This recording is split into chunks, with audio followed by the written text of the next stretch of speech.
seeing that he had been there a long time, asked him a question: wilt thou be made whole?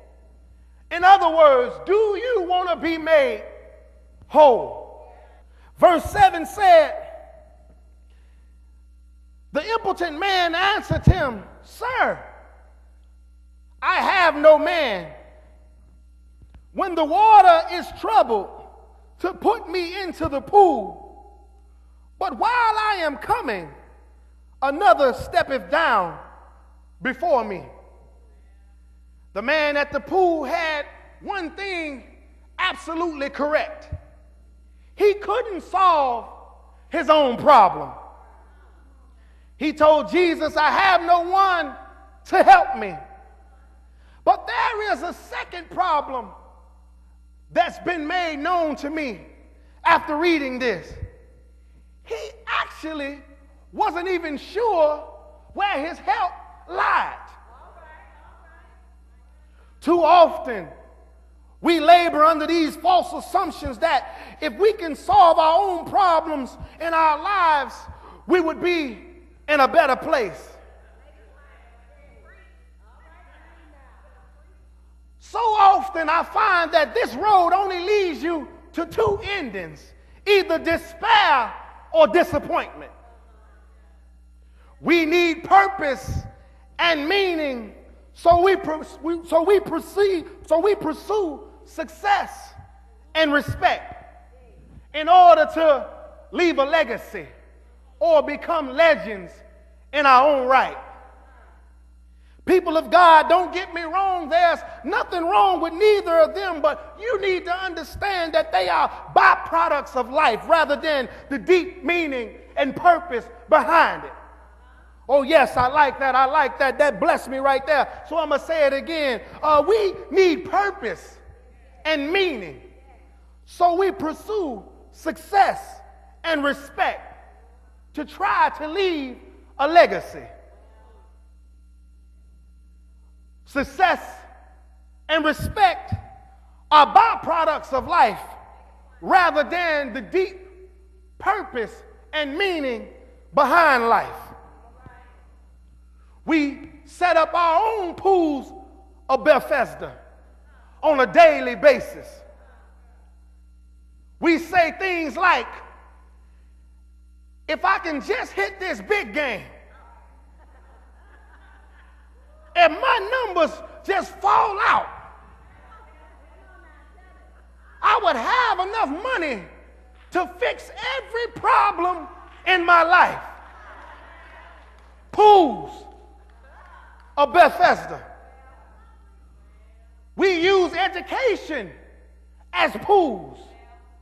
If I can get 2 or 3 more degrees, then I would be able to answer those questions that torment me on a daily basis. Why did he have to die? Why are my finances the way that they should be?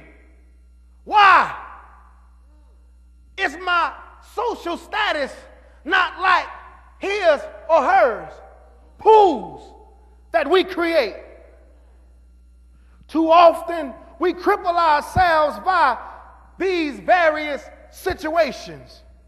I just want you to know on this morning that Jesus is in the healing business. No matter what you may be going through, no matter what the problem may be in your life, no matter what the situation may look like, God is asking this morning, do you want to be made whole? Somebody ought to give God some praise.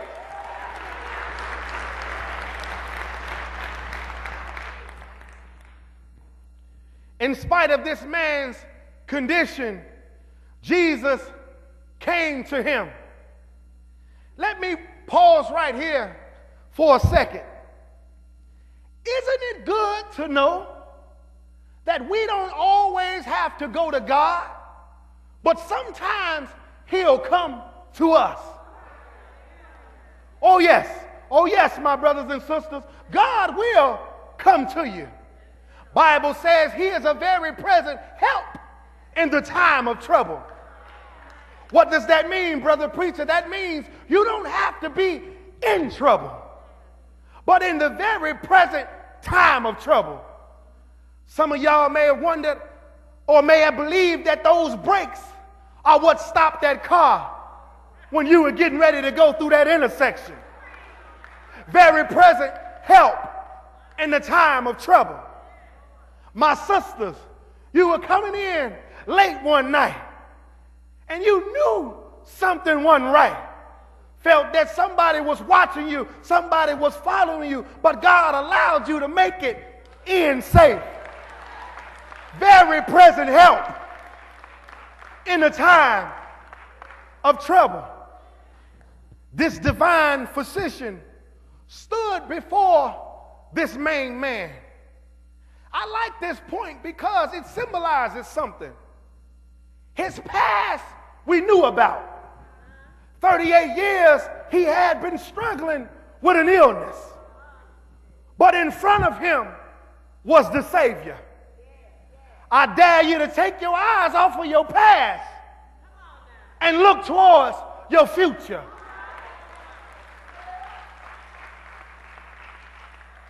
A matter of fact, let's just encourage each other. Tell your neighbor, neighbor, I'm excited about your future. Oh yes, oh yes, oh yes. Excited about your future. The man looked up at the face of Jesus, and Jesus issued a challenge to the man. He asked, do you want to get well? Jesus is asking the same question today. He offers abundant life. St. John 10:10 says, I come that you might have life, and that you might have it more abundantly. Contrary to popular belief, the life of being saved is not of one of misery. The life of being saved is not of one of despair. Being saved does not mean life is over for you. Loving God does not mean you're not in the in crowd. Being on God's team does not mean you're not about it. He comes to offer life, and that more abundantly.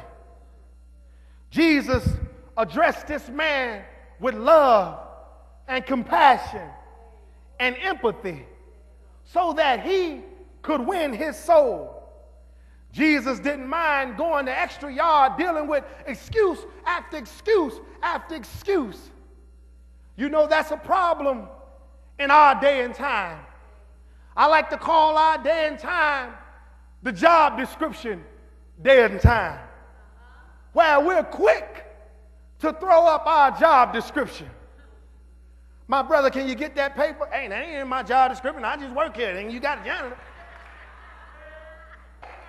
Jesus didn't mind